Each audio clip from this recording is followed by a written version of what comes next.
Bonsoir à tous, bonsoir à toutes mes amis merengues, j'espère que vous avez passé une agréable semaine, que tout va bien de votre côté. Le Real Madrid l'a fait en Ligue des Champions, victoire 5-1, retour de la Liga demain face au dernier du classement, Valladolid, leader contre Lanterne Rouge. C'est parti pour la conférence de presse de Carlo Ancelotti, en français, traduite par mes soins, let's go.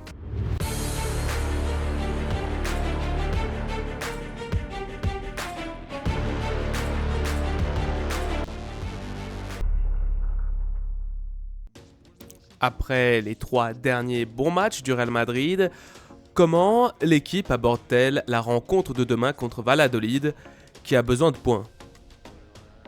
Eh bien, notre objectif est clair. Nous sommes devenus les nouveaux leaders lors du dernier match. Nous devons conserver cette position parce que je pense que c'est un moment important en Liga. Et nous devons profiter du fait que nous sommes leaders pour essayer de continuer et gagner demain. Le match de demain sera le 8e en 25 jours dans cette édition 2025.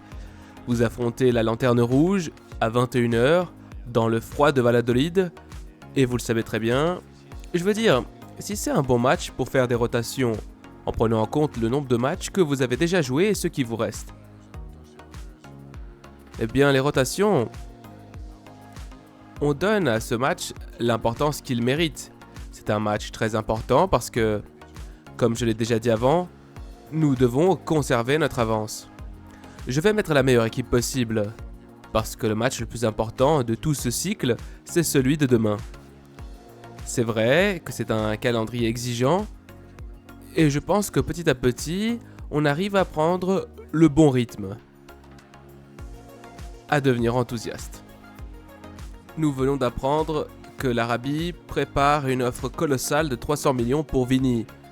Je ne sais pas comment vous, au sein du club, vous évaluez cette offre. Si à Vinicius cela pourrait le convaincre, ou s'il préfère le projet sportif du Real Madrid avec Ancelotti comme entraîneur. Ce que je sais avec certitude, car j'ai des informations directes de la part du joueur, c'est qu'il est très heureux ici et qu'il veut avant tout entrer dans l'histoire du Real Madrid. Lui, comme nous tous qui travaillons ici, nous sommes sur la même ligne. Nous sommes heureux ici et nous voulons marquer l'histoire. Le fait que Vinicius ne puisse pas jouer demain et qu'il ne puisse pas participer à la Ligue des Champions en raison de sa suspension, il a manqué plusieurs matchs, pensez-vous que cela affecte le joueur ? Et cette offre qui pourrait venir d'Arabie, cela affecte-t-il Vini ? Cela change-t-il le visage du joueur ou est-il toujours le même ? Non, le joueur est toujours le même, et il l'a montré lors du dernier match. Je pense qu'en ce sens, c'est une bonne chose pour lui. Parce qu'il aura des jours, pas seulement des jours de récupération, mais surtout des jours de travail, d'entraînement. Et pendant cette période, pendant ce temps où il ne pourra pas jouer, c'est sûr, il va en profiter au maximum en mars et en avril parce qu'il sera alors un joueur frais au moment le plus important de la saison. Demain sera le deuxième match sans Vini en raison de la suspension. Le premier match contre Las Palmas a été remarquable à tel point que de nombreuses personnes ont dit après ce match « Madrid sait vivre sans Vinicius ». Qu'en pensez-vous de cette phrase ?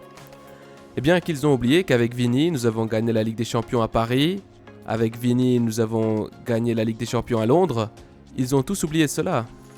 Vinicius est un joueur indiscutable, sans aucun doute. Il y a une semaine, vous étiez juste avant le match contre le Celta en Copa del Rey, métaphoriquement avec la corde au cou. Avec quoi ? Avec la corde au cou. Ah.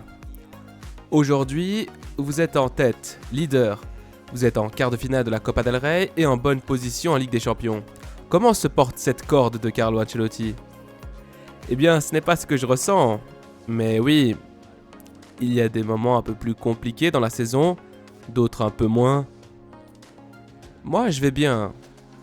Je vois l'équipe s'améliorer. Je vois une équipe qui commence à avoir le rythme nécessaire pour être compétitive dans toutes les compétitions que nous avons. En ce moment, je suis très confiant. Et je pense que nous pouvons réussir. Il y a eu un changement de sélectionneur en Belgique avec l'arrivée de Rudi Garcia. Lors des dernières convocations, Courtois n'avait pas été retenu. Il est même allé jusqu'à dire au revoir. S'il est à nouveau convoqué ou si Rudy Garcia, lorsqu'il sera présenté comme entraîneur, dit qu'il veut que Courtois revienne, pour vous, en tant qu'entraîneur de Madrid, qu'en pensez-vous? Eh bien pour moi, c'est un sujet dont il faudra parler. Si Courtois veut revenir en sélection, nous n'avons aucun problème à cet égard. Et puis, je pense que c'est une discussion qu'aura le joueur avec son sélectionneur. Je voulais vous parler d'un joueur dont on parle peut-être un peu moins que les autres, mais qui pour moi est un joueur fantastique, c'est Fede Valverde. Qui? Je pensais que vous vouliez parler d'Mbappé encore. Non, pas toujours, pas toujours. Ok. C'est ton jour de chance, Carlo. Et Fede Valverde me semble indispensable dans cette équipe. Et je voulais avoir votre analyse à ce sujet. En quoi, s'il est par exemple le premier nom que vous mettez dans le 11 avant les matchs, est-il pour vous peut-être le joueur le plus complet au monde, également en raison de ses caractéristiques? Et quelles sont justement les caractéristiques footballistiques et de caractère aussi qui distinguent Fede Valverde à vos yeux? C'est évidemment un joueur complet, très très important. Je pense que parce qu'il peut couvrir de nombreux postes et que tous les postes qu'il couvre, il le fait parfaitement. En tant que pivot, en tant qu'intérieur, en tant qu'arrière droit. Je veux dire même si... Parce qu'il est très difficile de trouver un arrière droit comme lui. Et pour moi, il est donc difficile de choisir la meilleure position. J'essaie vraiment de choisir la meilleure position pour l'équipe à chaque match. Il se peut que dans une rencontre, pour notre équipe, nous ayons plus besoin de lui en tant qu'arrière droit. Et dans une autre rencontre, j'ai plus besoin de lui en tant que pivot. C'est un choix que je dois faire. Le joueur est totalement disponible, car il ne me demande jamais rien. Il ne dit jamais « je veux jouer ici » ou « je veux jouer là ». C'est aussi ça sa force. Et c'est certainement le joueur le plus complet du moment dans le football. Car il peut, comme je l'ai dit, occuper tous les postes possibles. Je dirais même qu'il pourrait jouer au poste de défenseur central sans aucun problème. Vous avez dit que Vini est très heureux et qu'il veut entrer dans l'histoire. Mais vous comprendriez la tentation pour cette hypothétique offre vertigineuse en provenance d'Arabie? Si celle-ci arrivait à une table où se trouve Vini, vous comprendriez que le joueur y réfléchisse au moins? Eh bien, il faut lui demander à lui directement, parce que cette offre, je ne sais pas si elle viendra, si elle ne viendra pas. Comme je l'ai dit, je dois dire ce que je vois. Et moi, je vois un joueur heureux ici, qui entre dans l'histoire et qui veut continuer à entrer dans l'histoire. Considérez-vous que le Dani Ceballos du dernier mois soit le plus proche de ce qu'était Kroos, de ce que nous pouvons voir aujourd'hui sur la scène européenne, et si dans les grands matchs, il vous a convaincu de l'aligner avec 4 milieux de terrain? Eh bien, Ceballos a beaucoup contribué dans cette période. Il est revenu à son meilleur niveau, à sa meilleure version. Il a eu beaucoup de problèmes. Je ne lui ai pas donné les minutes dont il avait besoin pour se remettre en forme aussi. Mais il a eu beaucoup de blessures et maintenant il se porte très bien. Il apporte beaucoup dans le jeu. Avec lui, notre équipe est plus confiante dans le contrôle du ballon, dans la possession. Ce n'est pas comme si dans les matchs importants je devais retirer un joueur forcément. Dans les matchs importants, il pourrait également jouer avec les attaquants que nous avons. Pourquoi pas? Je vais essayer d'être le plus clair possible, parce qu'il est clair que vous n'aimez pas qu'on vous pose des questions à ce sujet, du moins c'est ce que je pense. En avez-vous un peu marre qu'on vous pose des questions sur Vinicius et l'Arabie, sur son comportement et sur ce qui lui arrive en dehors du football? Non. Ces jours-ci, j'ai aussi un peu réfléchi de mon côté au fait que je me suis trop souvent mis en colère lors des conférences de presse. Je ne suis pas obligé de le faire parce que... Je sais pourquoi, mais je ne suis pas obligé de le faire. Je dois rester calme et me maîtriser. Alors non, cela ne me dérange pas que vous me posiez des questions sur Vinicius. Tchouaméni n'a pas joué en Ligue des Champions. Est-il prêt à 100% pour jouer demain? Merci. Oui, Tchouaméni va bien. Il est de retour après le petit problème qu'il a eu. Et je crois que nous avons Kamavinga qui ne pourra pas être disponible. Il sera à nouveau disponible très bientôt, je pense la semaine prochaine. Le reste, toute l'équipe va bien, bien récupérée. Nous sommes prêts à jouer un bon match. Je voulais revenir sur votre idée que vous avez répétée à plusieurs reprises l'autre jour après le match contre Salzbourg, que pour que l'équipe gagne des titres, il faut qu'elle soit forte défensivement. Cette idée que vous avez tant répétée l'autre jour, le vestiaire l'a également assimilée, ou vous devrez insister auprès de vos joueurs sur le fait que le plus important est de bien défendre pour gagner les titres? Oui, ils l'ont assimilé. Parce que nous en avons parlé à plusieurs reprises au cours de ces périodes, et nous continuons à en parler. Je pense que nous donnons aussi plus d'importance à l'entraînement, dans les quelques séances d'entraînement que nous faisons, à l'aspect défensif qu'à l'aspect offensif.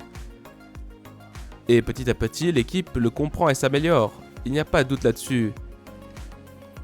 Et puis, ils sont aussi conscients que c'est la clé du succès. Je voudrais vous parler de Rodrigo, qui vit, je pense, son meilleur moment depuis qu'il est arrivé à Madrid en termes de chiffres. Il a inscrit 8 buts et délivré 3 passes décisives lors des derniers matchs.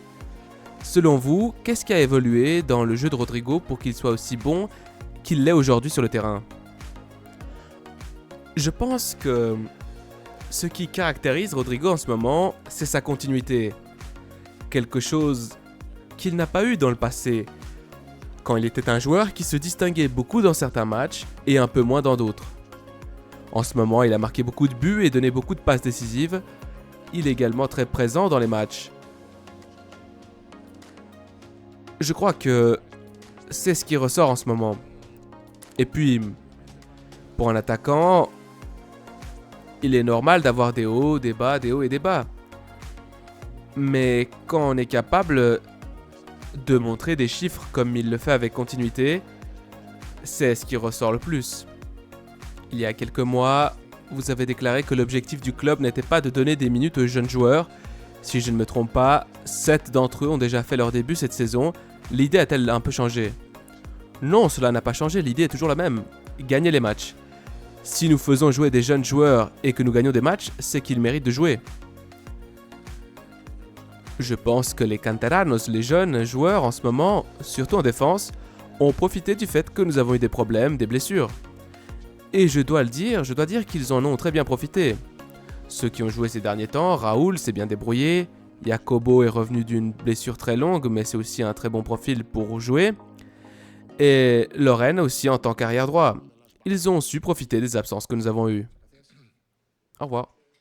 Mes amis, cette vidéo touche à sa fin. Comme d'habitude, j'aimerais vous remercier pour les pouces bleus, pour les commentaires.